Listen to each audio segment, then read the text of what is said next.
আজকের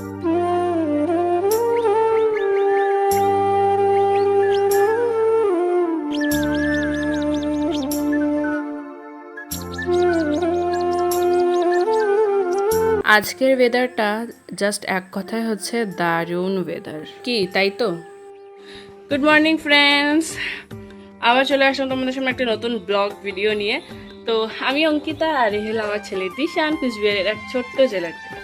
তো যাই হোক, একটা সুন্দর ভিডিও তোমাদের সাথে শেয়ার করছি, আশা করছি তোমাদের ভালো লাগবে।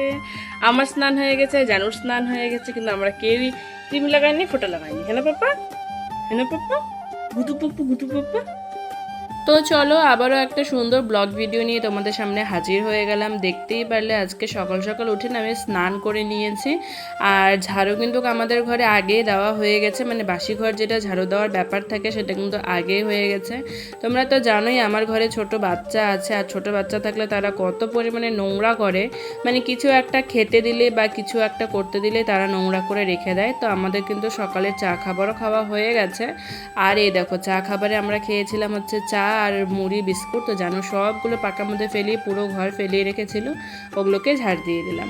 আর দেখতেই পারলে সোফাতে ঠিক কতগুলো কাপড় আছে, মানে সোফাতে আর আটছে না। তো আজকে ভাবছি এই সবগুলো কাপড় ভাঁজ করব, ভাঁজ করে করে মানে সবারটা আলাদা আলাদা ভাঁজ করে রেখে দেবো।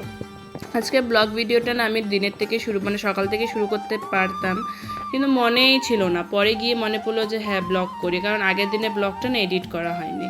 তো যাই হোক, এখানে দেখো মার হচ্ছে ভোগ দেওয়া হয়ে গেছে। এখন কিন্তু দুপুর, আর বাইরের ওয়েদারটাকে দেখে কি লাগছে তোমাদের? দুপুর একদমই কিন্তু না। আর এই ওয়েদারে না সব কিছু করে শান্তি আছে, আমার তো ভীষণ ভালো লাগে এরকম ওয়েদার। অনেকজনেরই ভালো লাগে না শুনি, অনেকজনেরই ভালো লাগে রৌদ্র, কিন্তু আমার না গরম আমি এক ফোঁটাও সহ্য করতে পারি না, মানে অসুস্থ অসুস্থ লাগে আমার গরমের মধ্যে। তার জন্য হচ্ছে আমার এরকম ওয়েদার কিন্তু ভীষণ ভালো লাগে। ঠান্ডাটাও আমার খুব ভালো লাগে, যেন আমি ঠান্ডা সহ্য করতে পারি কিন্তু গরম সহ্য করতে পারি না, আর খিদাও সহ্য করতে পারি না। এটা হলো আমার একটা বড় সমস্যা, আমার না প্রচণ্ড পরিমাণে খিদে পেয়ে যায়। মানে মার ভোগ দিতে একটু লেট হয়, কারণ হচ্ছে মা সমস্ত কাজ একাই হ্যান্ডেল করে, বাড়ির সব কাজ, ঠাকুরের সকালের পুজো, আবার দুপুরের পুজো, রান্না বান্না সব কিছু। তার জন্য আমার একটু লেট হয়ে যায়। আর আমার ততক্ষণে যে কী পরিমাণে খিদে পায়, মানে সকালে জল খাওয়ার পরেও কিন্তু আমার খিদে পেয়ে যায়। তো যাই হোক, অনেক খিদে পায় মাঝে মধ্যে, তার জন্য আমি নিজেই রান্না করি। কিন্তু আমার জানুকে নিয়ে তো মানে কোনোটাই মানে কি বলি আর, সম্ভব অসম্ভব সব এক হয়ে যায়। তো যাই হোক, এখানে ভাঁজ করছি, এই যে কাপড়টা আমি ভাঁজ করছি, আর সে যে কতবার আসছে, আমি ওকে তার মামার সাথে পাঠিয়ে দিই। জারু আবার তার মামার সাথে খুব ভালো মতন করে থাকে, আর সে প্যান্ট পরা ছিল না, তার জন্য আমি ওকে দেখাতে পারিনি। আর আমি ভাইকে বলছি যে ওকে নিয়ে যা, নাহলে ও সব ভাঁজ করা কাপড় একদম নষ্ট করে দেবে। সত্যি কতগুলো না টান মেরে ফেলেও দিয়েছে, তারপরে আমি ওকে ওর মামার সাথে পাঠিয়ে দিলাম। আর আজকের এই সোফার কাপড়গুলো মানে কাপড়গুলো ভাঁজ করতে না অনেকটা টাইম লাগছে, কারণ অনেকগুলো কাপড় ছিল তার জন্য। আর ব্লগটা না আজ কীরকম দেখো কোয়ালিটিটা হয়ে গেছে, আসলে আমি ফ্রন্ট ক্যামেরা দিয়ে শ্যুট করছিলাম। আমি যে স্ট্যান্ডটা পুরো বাড়ি খুঁজে যাচ্ছি, কিন্তু আমি কোনো জায়গায় স্ট্যান্ড খুঁজে পাচ্ছিলাম না, যেন যে পেছনে ক্যামেরা দিয়ে ভালো করে ফ্ল্যাশটা জ্বালিয়ে শ্যুট করবো না। এদিক দিয়ে টাইমও চলে যাচ্ছে, এদিক দিয়ে জানো তো বেশিক্ষণ আবার থাকবে না, আর একটু পরপরই মা লাগে। তার জন্য ভাবলাম যে যাই হোক এরভাবেই শ্যুট করে কাপড়টাকে ভাঁজ করে। আর জানো দেখো, জানোর কাপড়টা আমি আলাদা করে ভাঁজ করলাম, ওখানটাই ধরে থাকো তাহলেই হবে।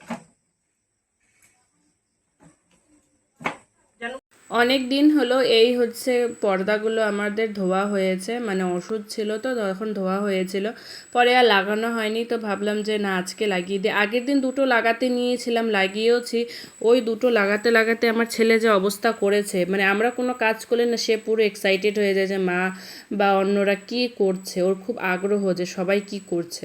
আরও খুব নোটিস করে, জানো তুমি যে কাজটা করছো ওইটাও সে নোটিস করে করে ও করবে। তো আগের দিন দুটোই লাগাতে পেরেছি আমি ওকে নিয়ে, আর আজকে হচ্ছে বাকি দুটো ছিল, মানে দুটোই বাকি ছিল, তো দুটো আজকে লাগিয়ে দিলাম।